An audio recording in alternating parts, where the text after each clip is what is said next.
প্রিয় অষ্টম শ্রেণীর শিক্ষার্থীরা, RS24 আওয়ার্স স্কুলের পক্ষ থেকে স্বাগত জানাচ্ছি বাংলার পঞ্চম অধ্যায় বিবরণ লিখি বিশ্লেষণ করি এর দ্বিতীয় পর্বে পৃষ্ঠা 107 হতে। তোমরা যারা এখনো প্রথম পর্বটি দেখোনি, তোমাদের দেখার সুবিধার্থে এই ভিডিওর নিচে ডেসক্রিপশন বক্সে প্রথম পর্বের লিঙ্কটি দিয়ে দেব, তোমরা তোমাদের সুবিধা মতো দেখে নিতে পারবে। গত প্রথম পর্বে প্রথম পরিচ্ছেদের সমাধান করিয়েছিলাম। আজকের ক্লাসে সমাধান করাবো দ্বিতীয় পরিচ্ছেদ বিশ্লেষণ করা থেকে। আজকের ক্লাসটি শুরু করার আগে তোমাদের কাছে একটা রিকোয়েস্ট থাকবে, তোমরা যারা এখনো আমার চ্যানেলটি সাবস্ক্রাইব করোনি তাড়াতাড়ি সাবস্ক্রাইব করে যুক্ত হয়ে যাও। বাংলা সহ বিভিন্ন বিষয়ের ক্লাস দেখে নিজেদের যোগ্যতা বাড়াও। চলো এবার আজকের ক্লাসটিকে সামনের দিকে এগিয়ে নেওয়া যাক। বিশ্লেষণ করা 5.2.1 বিশ্লেষণমূলক বাক্য তৈরি করি। 2022 সালে 5টি দেশের মানুষ খাবার, পোশাক ও বিনোদন খাতে মোট আয়ের শতকরা কত ভাগ ব্যয় করেছে তার কিছু কাল্পনিক উপাত্ত নিচের সারণীতে দেওয়া হলো। সারণীর এসব উপাত্ত বিশ্লেষণ করে বহু বাক্য রচনা করা যায়। তাহলে আমরা এখানে একটা সারণী দেখতে পাচ্ছি প্রিয় শিক্ষার্থীরা, যে 2022 সালে 5টি দেশের মানুষের খাবার, পোশাক এবং বিনোদন খাতের যে মোট ব্যয়ের শতকরা কত ভাগ তারা ব্যয় করেছে এই বিষয়টা নিয়ে। এবার আমরা সেই ছকটা একটু ভালো করে দেখব এবং দেখার পরে সেই ছকটা নিয়ে আমরা বিশ্লেষণ করব। আমরা প্রথমে দেশ, এরপরে খাদ্য, এরপরে পোশাক, এরপরে বিনোদন, এই খাতগুলো দেখতে পাচ্ছি। দেশের প্রথম দেশ হিসেবে আছে আয়ারল্যান্ড। আয়ারল্যান্ড খাদ্যের জন্য ব্যয় করেছে 28.91%, পোশাকের জন্য ব্যয় করেছে 6.43%, বিনোদনের জন্য ব্যয় করেছে 2.21%। এর পরের দেশটি হচ্ছে ইতালি। ইতালি খাদ্যের জন্য ব্যয় করেছে 16.36%, পোশাকের জন্য ব্যয় করেছে 9% এবং বিনোদনের জন্য ব্যয় করেছে 3.20%। এর পরের দেশটি হচ্ছে স্পেন। স্পেন খাদ্যের জন্য ব্যয় করেছে 18.80%, পোশাকের জন্য ব্যয় করেছে 6.51% এবং বিনোদনের জন্য ব্যয় করেছে 1.98%। এরপর হচ্ছে যে সুইডেন। সুইডেন দেশটি খাদ্যের জন্য ব্যয় করেছে 15.77%, পোশাকের জন্য ব্যয় করেছে 5.40% এবং বিনোদনের জন্য ব্যয় করেছে 3.22%। এরপরের দেশটি হচ্ছে তুরস্ক। তুরস্ক খাদ্যের জন্য ব্যয় করেছে 32.14% আর পোশাকের জন্য ব্যয় করেছে 6.63% এবং বিনোদনের জন্য ব্যয় করেছে 4.35%। এবার আমরা এই যে সারণী এখানে দেওয়া আছে এই সারণীটা আমরা একটু ভালো করে বিশ্লেষণ করব। আমরা খাদ্যের তালিকায় দেখতে পাচ্ছি সবচেয়ে বেশি ব্যয় করেছে তুরস্ক 32.14% এবং খাদ্যের জন্য সবচেয়ে কম ব্যয় করেছে সুইডেন, সেটা হচ্ছে 15.77%। এরপর যদি আমরা পোশাক খাতের দিকে দেখি, সেখানে আমরা দেখতে পাচ্ছি সবচেয়ে বেশি পোশাক খাতে ব্যয় করেছে ইতালি 9% এবং সবচেয়ে কম ব্যয় করেছে পোশাক খাতে সুইডেন, তারা ব্যয় করেছে 5.40%, যা অন্যান্য দেশের তুলনায় কম। এরপরে আমরা যদি বিনোদন খাতে দেখি, বিনোদন খাতে দেখা যাচ্ছে যে সবচেয়ে বেশি ব্যয় করেছে 4.3% হচ্ছে তুরস্ক, অর্থাৎ তুরস্ক সবচেয়ে বেশি বিনোদন খাতে ব্যয় করেছে। আর সবচেয়ে কম ব্যয় করেছে বিনোদন খাতে স্পেন, তার পরিমাণটা হচ্ছে যে 1.98%। তাহলে প্রিয় শিক্ষার্থীরা, আমরা একটা সারণী থেকে অনেক কিছু প্রশ্ন জানতে পারলাম বা বিশ্লেষণ করে অনেক কিছু প্রশ্ন দেখতে পেলাম এবং অনেকগুলো তথ্য সেখান থেকে পেলাম। এবার চলো আরো সামনের দিকে আগানো যাক। সামনে কি বলছে দেখো, এখানে বলছে উপরের সারণী থেকে বা সারণীর উপাত্ত থেকে দুটি বাক্য রচনা করা যাক। ক, পৃথিবীর সব দেশের তুলনায় তুরস্কের মানুষ খাবারের পিছনে সবচেয়ে বেশি ব্যয় করে। তাহলে আমরা সেটা কিন্তু দেখতে পেয়েছি যে তুরস্ক 32.14% কিন্তু ব্যয় করেছে, যা অন্যান্য দেশের তুলনায় বেশি। এরপরে খতে আয়ারল্যান্ডের মানুষ বিনোদনের পিছনে সবচেয়ে কম খরচ করে, কিন্তু আমরা এখানে দেখতে পেয়েছি যে বিনোদনের জন্য সবচেয়ে কম খরচ করেছে যে স্পেন। কিন্তু বাক্যগুলো একটু ভালো করে খেয়াল করো। প্রথম যে বাক্যটা আছে সেই বাক্যটা হচ্ছে কি, পৃথিবীর সব দেশের তুলনায় তুরস্কের মানুষ খাবারের পেছনে সবচেয়ে বেশি ব্যয় করে।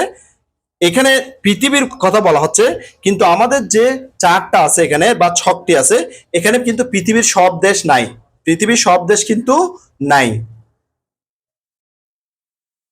এবং দ্বিতীয় যে বাক্যটি আছে সেই বাক্যটি, আয়ারল্যান্ডের মানুষ বিনোদনের পিছনে সবচেয়ে কম খরচ করে। আমরা যদি এখানে তিনটা যে খরচের খাত দেয়া আছে, খাদ্য, পোশাক এবং বিনোদন, এই তিনটা খাত তুলনা করলে আমরা দেখি যে সবচেয়ে কম বিনোদনে ব্যয় করছে যে স্পেন 1.98%। কিন্তু প্রিয় শিক্ষার্থীরা, এখানে যে বিনোদনে যে আয়ারল্যান্ডের কথা বলা হচ্ছে যে সবচেয়ে কম খরচ করে, এখানে তো তিনটা খাত ছাড়া, অর্থাৎ খাদ্য, পোশাক, বিনোদন ছাড়া আর কোনো খাত তো এখানে নাই যে অন্যান্য খাতেও তো তারা অনেক কম ব্যয় করতে পারে, তাই না? সেজন্য এই বাক্যগুলো কি গঠন করা সঠিক হয়েছে? তোমাদের কাছে একটা প্রশ্ন করলাম আমি, সেই প্রশ্নের উত্তরটা তোমরা অবশ্যই কমেন্ট বক্সের মধ্যে দিবে। চলো এবার আমরা সামনের দিকে আগাই। তারা আমাদেরকে বলছে প্রথম বাক্যটি ঠিক নয়। প্রথম বাক্যটি ঠিক নয়, কারণ কি? এই বাক্যে পৃথিবীর সব দেশের সঙ্গে তুরস্কর ব্যয়ের তুলনা করা হয়েছে। হ্যাঁ, সব দেশের সঙ্গে তুলনা করা হয়েছে, কিন্তু এখানে তুলনা করা হয়েছে মাত্র কয়টা দেশ? এখানে মাত্র 5টা দেশের সাথে তুলনা করা হয়েছে, আয়ারল্যান্ড, ইতালি, স্পেন, সুইডেন এবং তুরস্ক। অথচ ছকে সব দেশের উপাত্ত নেই। সব দেশের উপাত্ত তো নাই। দ্বিতীয় বাক্যটিও কিন্তু ঠিক নয়। কারণ কি? কারণ ছকে কেবল 3টি খাতের ব্যয়ের হিসাব দেওয়া আছে। কিছুক্ষণ আগে তোমাদেরকে আমি এই কথাটাই বলেছি প্রিয় শিক্ষার্থীরা, এর বাইরে অন্য খাতগুলোর হিসাব দেওয়া নেই। বাক্য দুটি নির্মরূপ হতে পারত। তাহলে সঠিক বাক্যটা কি হতে পারত সেটা আমরা একটু করে জেনে নিব এবার। ক, সারণীর 5টি দেশের মধ্যে তুরস্কের মানুষের খাবারের পেছনে সবচেয়ে বেশি ব্যয় করে। তাহলে আমরা যদি এটা সঠিক বাক্য লিখতে চাই, আমরা লিখতে হবে কি, সারণীর 5টি দেশের মধ্যে তুরস্কের মানুষ খাবারের পেছনে সবচেয়ে বেশি ব্যয় করে। তাহলে আমরা এইভাবে বাক্যটা লিখতে পারবো সঠিকভাবে। খ নাম্বার দেখো, আয়ারল্যান্ডের মানুষ খাদ্য ও পোশাকের চেয়ে বিনোদন খাতে সবচেয়ে কম খরচ করে। তাহলে আমরা কি দেখলাম? আয়ারল্যান্ডের মানুষ খাদ্য ও পোশাকের চেয়ে বিনোদন খাতে সবচেয়ে কম খরচ করে। তখন এখানে আয়ারল্যান্ডের মানুষের খাদ্য ও পোশাকের সাথে তাদের যে বিনোদনের খরচটা কম্পেয়ার করা হয়েছে, মানে তুলনা করা হয়েছে। অন্যান্য দেশের সাথে কিন্তু তুলনা করা হয়নি, সেজন্য এই বাক্যটা এখানে সঠিক হবে। চলো এবার পরের পৃষ্ঠায় যাওয়া যাক। এবার তোমরা আগের পৃষ্ঠার সারণীর উপাত্ত বিশ্লেষণ করে 5টি বাক্য তৈরি করো। এবার বলছে কিন্তু তোমাদেরকে বাক্য তৈরি করার জন্য। বাক্যগুলো যৌক্তিক ও সঠিক হলো কিনা তা সহপাঠীদের সাথে আলোচনা করে দেখো। প্রথমে তৈরি করবে, এরপরে তোমরা একে অন্যকে দেখাবে, অর্থাৎ সহপাঠীদেরকে দেখাবে। দেখালে যদি কোনো ভুল ত্রুটি হয়ে থাকে তাহলে কি করতে হবে? প্রয়োজনে সংশোধন করো, ভুল হলে সংশোধন করতে হবে। প্রিয় শিক্ষার্থীরা, তোমাদের উদ্দেশ্যে আমি 5টা বাক্য নমুনা উত্তর হিসেবে দেখাচ্ছি। দেখো প্রিয় শিক্ষার্থীরা, তোমাদের জন্য নমুনা উত্তরগুলো তৈরি করে দিলাম। 1 নম্বরে লিখলাম, সারণীর 5টি দেশের তুলনায় ইতালির মানুষ পোশাক খাতে সবচেয়ে বেশি খরচ করে। তাহলে সারণীর 5টি দেশের সাথে তুলনা করে দেখলাম যে আমরা ইতালির মানুষ পোশাক খাতে সবচেয়ে বেশি খরচ করে। সেটা আমরা পেয়েছি কত? 9%। বাকিরা কিন্তু 9% খরচ করে না। এরপরে 2 নম্বরে লিখলাম, আয়ারল্যান্ডের মানুষ পোশাক ও বিনোদনের চেয়ে খাদ্য খাতে সবচেয়ে বেশি ব্যয় করে। তাহলে আয়ারল্যান্ডের মানুষের 3টা ব্যয়ের মধ্যে আমরা 2টা ব্যয়ের সাথে, পোশাক এবং বিনোদনের ব্যয়ের সাথে তাদের যে খাদ্যের যে সবচেয়ে বেশি ব্যয় সেটা কিন্তু তুলনা করলাম। তাহলে সেজন্য লিখলাম, আয়ারল্যান্ডের মানুষ পোশাক ও বিনোদনের চেয়ে খাদ্য খাতে সবচেয়ে বেশি ব্যয় করে। এরপরে 3 নম্বর, স্পেনের মানুষ খাদ্য ও পোশাকের তুলনায় বিনোদন খাতে কম খরচ করে। তাহলে স্পেনের মানুষের খাদ্য ও পোশাকের সাথে আমরা বিনোদনকে তুলনা করলাম, সেখানে দেখতে পেলাম কি বিনোদন খাতে তারা কিন্তু কম খরচ করে, অর্থাৎ তারা খাদ্য পোশাকের তুলনায় বিনোদন খাতে কম খরচ করে। এরপর হচ্ছে 4 নাম্বার, তুরস্কের মানুষ খাদ্য ও পোশাকের তুলনায় বিনোদন খাতে সবচেয়ে কম খরচ করে। তুরস্কের মানুষও ঠিক একই রকম, খাদ্য ও পোশাকের তুলনায় বিনোদন খাতে সবচেয়ে কম খরচ করে। এরপরে সর্বশেষ 5 নাম্বার বাক্যটি লিখলাম যে সারণীর 5টি দেশের তুলনায় সুইডেন খাদ্য ও পোশাক খাতে সবচেয়ে কম খরচ করে। আমরা সারণী থেকে যে 5টি দেশের তুলনা সেখানে দেখলাম যে কি সুইডেন খাদ্য এবং পোশাক খাতে অন্যান্যদের তুলনায় কম খরচ করে। তারা খাদ্যের জন্য ব্যয় করে 15.77% এবং পোশাকের জন্য ব্যয় করে 5.40%, যা অন্যান্য দেশের খাদ্য এবং পোশাক খাতের খরচের চেয়ে সবচেয়ে কম, অর্থাৎ সর্বনিম্ন খরচ তাদের। চলো এবার আরো সামনের দিকে আগাই। বিশ্লেষণ করার কৌশল। কিভাবে আমরা বিশ্লেষণ করব, কোন কৌশলটা অবলম্বন করব? উপাত্তকে বিশ্লেষণ করার পরে যখন বাক্যে প্রকাশ করা হয় তখন তা তথ্যে পরিণত হয়। তাহলে উপাত্তকে যখন আমরা বিশ্লেষণ করব, বিশ্লেষণ করার পরে যখন বাক্যে প্রকাশ করব তখন তা একটা তথ্যে পরিণত হবে। আবার তথ্য বিশ্লেষণ করেও নতুন তথ্য পাওয়া যায়। তথ্য দু রকমের হতে পারে, সংখ্যামূলক ও বর্ণনামূলক। বই এবং সংবাদপত্রে নানা ধরনের সংখ্যামূলক ও বর্ণনামূলক তথ্য দেখা যায়। সংখ্যামূলক তথ্যের নমুনা: ঢাকার গুলিস্তান থেকে সদরঘাটের দূরত্ব 2.6 কিলোমিটার। বর্ণনামূলক তথ্যের নমুনা: ঢাকা বুড়িগঙ্গা নদীর তীরে অবস্থিত। প্রথম বাক্যের মধ্যে আমরা দেখতে পেলাম এখানে সংখ্যার মাধ্যমে তথ্যটা বিশ্লেষণ করা হয়েছে বা তথ্যটা দেওয়া হয়েছে। হ্যাঁ, আর যে বর্ণনামূলক তথ্যের ক্ষেত্রে আমরা দেখতে পেলাম কি ঢাকা বুড়িগঙ্গা নদীর তীরে অবস্থিত, এটা একটা বর্ণনা দেওয়া হয়েছে, অর্থাৎ এখানে ঢাকার বর্ণনাটা উঠে আসছে।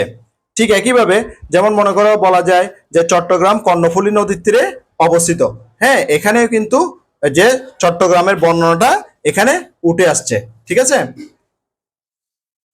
দৈনন্দিন জীবনে আমরা সাধারণত বিভিন্ন ধরনের ঘটনা, সংবাদ, পরিস্থিতি, ছবি, সাহিত্যের বিভিন্ন উপাদান, অন্যের মতামত ইত্যাদি বিশ্লেষণ করি এবং এসব বিশ্লেষণ থেকে সিদ্ধান্ত গ্রহণ করি। যে কোনো ধরনের তথ্য উপাত্ত কার্যকর উপায়ে বিশ্লেষণ করার জন্য নিজেকে কিছু প্রশ্ন করে কাজটি করা যেতে পারে। যেসব তথ্য উপাত্ত বিশ্লেষণ করছি তা সঠিক কিনা। এরপরে বিশ্লেষণটি প্রদত্ত তথ্য উপাত্তের সঙ্গে সামঞ্জস্যপূর্ণ কিনা। বিশ্লেষণে পাওয়া তথ্যের মধ্যে প্রধান দিকগুলো প্রকাশ পেয়েছে কিনা। এবার আমরা পরের পৃষ্ঠায় যাব। পরের পৃষ্ঠা দেখো 5.2.2 সংখ্যাবাচক তথ্য বিশ্লেষণ করি। মনে করি একটি বিদ্যালয়ের শিক্ষার্থীদের মধ্যে কে কোন ধরনের সাহিত্য পছন্দ করে তা নিয়ে একটি জরিপ চালানো হলো। ধরা যাক সেই জরিপ থেকে পাওয়া উপাত্তগুলো নিম্নরূপ। আমরা এখানে একটা চার্ট দেখতে পাচ্ছি যেটাকে পাই চার্ট বলা হয়। এখানে দেখো যে এখানে কিছু তথ্য দেওয়া আছে। দেখো ছেলে এখানে সবুজ কালার দিয়ে চিহ্নিত করা হয়েছে আর মেয়েদেরকে বেগুনি কালার দিয়ে চিহ্নিত করা হয়েছে। তাহলে প্রথম আমরা নাটক দিয়ে শুরু করি। নাটকের মধ্যে দেখতে পাচ্ছি আমরা যে ছেলে পছন্দ করে 18 জন আর মেয়ে শিক্ষার্থী পছন্দ করে 17 জন। এরপরে গল্প, ছেলে পছন্দ করে 35 আর মেয়ে পছন্দ করে 19। এরপরে কবিতা, ছেলে পছন্দ করে 17 আর মেয়েরা পছন্দ করে কবিতা 25। এরপরে প্রবন্ধ, ছেলেরা পছন্দ করে 7 আর প্রবন্ধ মেয়েরা পছন্দ করে 3। এরপরে উপন্যাস, যে ছেলেরা পছন্দ করে 23 আর মেয়েরা পছন্দ করে 36 পর্যন্ত। এবার তোমাদেরকে কি বলছে দেখো, তোমাদেরকে বলছে যে তোমার একজন সহপাঠীর সাথে সারণীর এসব উপাত্ত নিয়ে আলোচনা করো এবং বিশ্লেষণের মাধ্যমে প্রাপ্ত তথ্যের ভিত্তিতে 150 থেকে 200 শব্দের মধ্যে একটি রচনা আমার বাংলা খাতায় তৈরি করো। এবার এই উত্তরটি আমি তোমাদের জন্য নমুনা উত্তর হিসেবে লিখে দেখাচ্ছি প্রিয় শিক্ষার্থীরা, যে এটা অর্থাৎ এই কলাম চিত্রটির নমুনা উত্তর। দেখো নমুনা উত্তরটি তোমাদের জন্য দিয়ে দিলাম। কলাম চিত্রটিতে একটি বিদ্যালয়ের ছেলে ও মেয়ে শিক্ষার্থীদের কতজন কোন ধরনের সাহিত্য পছন্দ করে তা নিয়ে পরিচালিত একটি জরিপের তথ্য উপস্থাপন করা হয়েছে। এই জরিপে নাটক, গল্প, কবিতা, প্রবন্ধ ও উপন্যাস 5 ধরনের সাহিত্যের মধ্যে কোন ধরনের সাহিত্য কত সংখ্যক ছেলে মেয়ে শিক্ষার্থীদের পছন্দ তার পরিসংখ্যান উঠে এসেছে। সর্বোপরি দেখা যায় যে জরিপে অংশগ্রহণ করা ছেলে ও মেয়ে উভয় শিক্ষার্থীর সংখ্যা বিবেচনায় সবচেয়ে জনপ্রিয় সাহিত্য হলো উপন্যাস। তাহলে সবচেয়ে জনপ্রিয় সাহিত্য কি? উপন্যাস। এরপরে রয়েছে গল্প, এরপরে রয়েছে যথাক্রমে কবিতা, নাটক ও প্রবন্ধ, অর্থাৎ সর্বশেষ প্রবন্ধ। সবচেয়ে বেশি সংখ্যক ছাত্রীর পছন্দের সাহিত্য হলো উপন্যাস এবং ছাত্রদের বেশি পছন্দের সাহিত্য হলো গল্প। নাটক প্রায় সমান সংখ্যক ছাত্র ও ছাত্রীদের পছন্দের সাহিত্য। তবে ছেলে মেয়ে উভয় শিক্ষার্থীদেরই সবচেয়ে কম পছন্দের সাহিত্য হলো প্রবন্ধ। গল্প, প্রবন্ধ ও নাটক পছন্দ করা ছেলে শিক্ষার্থীর সংখ্যা মেয়ে শিক্ষার্থীদের চেয়ে বেশি। উপন্যাস ও কবিতা পছন্দ করা মেয়ে শিক্ষার্থীর সংখ্যা ছেলে শিক্ষার্থীদের চেয়ে বেশি। জরিপটিতে ১০০ জন ছেলে শিক্ষার্থী ও ১০০ জন মেয়ে শিক্ষার্থী অর্থাৎ মোট ২০০ জন শিক্ষার্থী অংশগ্রহণ করেছে। তাহলে মোট কতজন অংশগ্রহণ করেছে? মোট ২০০ জন অংশগ্রহণ করেছে। ৩৬ জন মেয়ে শিক্ষার্থীর পছন্দের তালিকায় প্রথম হলো উপন্যাস, যা নির্দিষ্ট কোনো পছন্দের ক্ষেত্রে সংখ্যার দিক থেকে ছেলে ও মেয়েদের মধ্যে সর্বাধিক। অন্যদিকে ২৩ জন ছেলে উপন্যাস পড়তে ভালোবাসে। আবার ৩৫ জন ছেলে শিক্ষার্থীর পছন্দের সাহিত্য হলো গল্প, যা সংখ্যার দিক থেকে দ্বিতীয় সর্বোচ্চ, যেখানে মাত্র ১৯ জন মেয়ে গল্প পছন্দ করে। তবে কবিতা পড়ার ক্ষেত্রে মেয়েরা ছেলেদের চেয়ে বেশ এগিয়ে আছে।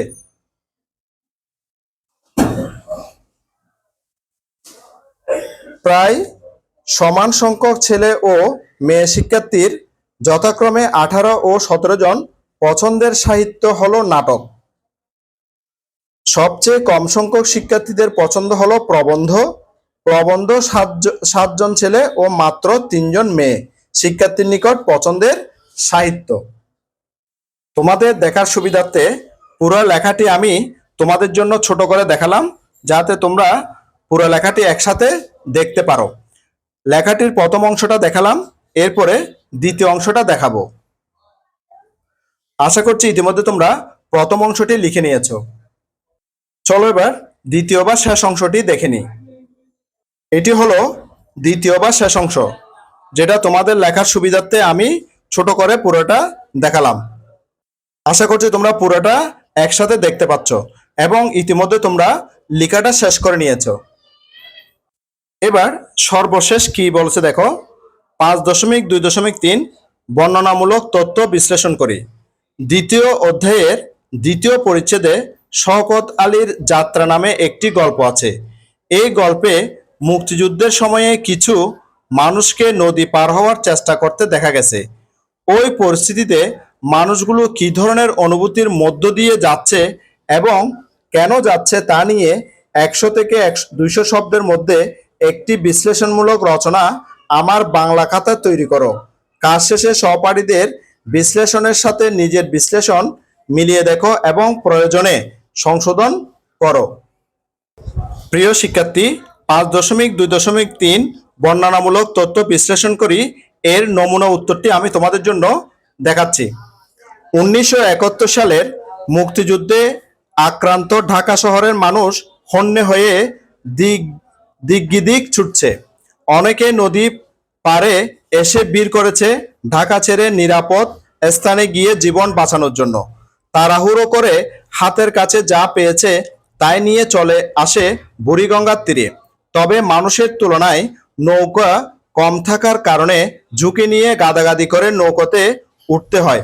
প্রফেসর রায়হান সাহেব তার জ্বরে আক্রান্ত বাচ্চা দুটি নিয়ে স্ত্রীসহ নৌকাতে চাপেন। বাচ্চাগুলো ভয়ে কাঁদতে থাকে।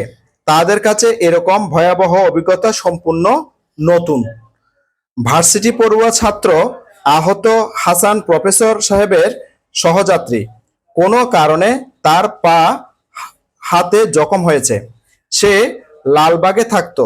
নদী পার হওয়ার জন্য প্রতিটি মানুষের অনেক তাড়া, কারণ প্রতি মুহূর্তে পাক হানাদার বাহিনী কর্তৃক আক্রান্ত হওয়ার ভয়। তাই কেউ কাকুতি মিনতি করে, কেউ ধমকের স্বরে, আবার অনেকে বেশি ভাড়ার লোভ দিয়ে যেভাবে পারে মাঝিকে বলে তাদের নৌকোতে নিতে। মাঝি সীমাবদ্ধতার কারণে অন্য নৌকাতে চড়তে বলে, কারণ বেশি মানুষ উঠলে নৌকা ডুবে যাওয়ার ভয় আছে। পাক বাহিনীর হাত থেকে জীবন বাঁচাতে বেকুল মানুষগুলোর যেন ডুবে মরার ভয় নেই। মাঝির কথা অগ্রাহ্য করে পরিমরি করে নৌকাতে উঠে পড়ে। আসন্ন একটি বিপদের মুহূর্তে যে অবস্থা হয় তারই চিত্র যেন ফুটে ওঠে নদীর ঘাটটিতে। স্বাভাবিকভাবে নৌযাত্রার এই সময়টি ছিল কোলাহলপূর্ণ এক অস্থির সময়। কোন দিকে কারো কোনো দিকে কারো যেন দেখার সময় নেই। সবার দৃষ্টি কেবল তীরের দিকে। বহু জোর উদ্বিগ্ন চোখ তাদের স্বজনদের খুঁজে। পরিচিত কাউকে দেখলেই জানতে চায় তাদেরকে দেখেছে কিনা। তারা জানে না কি ঘটেছে ঢাকার বিভিন্ন স্থানে বসবাসরত তাদের প্রিয় মানুষদের কপালে। অনেকে শেখ সাহেব কোথায় আছেন এবং কত সংখ্যক ভার্সিটি ছাত্রদের হত্যা করেছে পাক বাহিনী, এসব বিষয় জানতে চায়। বিপদগ্রস্ত ক্ষুদ্র মানুষগুলোর অনেকে হানাদারদের গালমন্দ করতে ও অভিশাপ দিতে শুরু করে, কেননা তাদের এই দুর্দশার জন্য যে ওই জানোয়াররা দায়ী। আশা করছি নমুনা উত্তরটি তোমরা বুঝতে পেরেছ।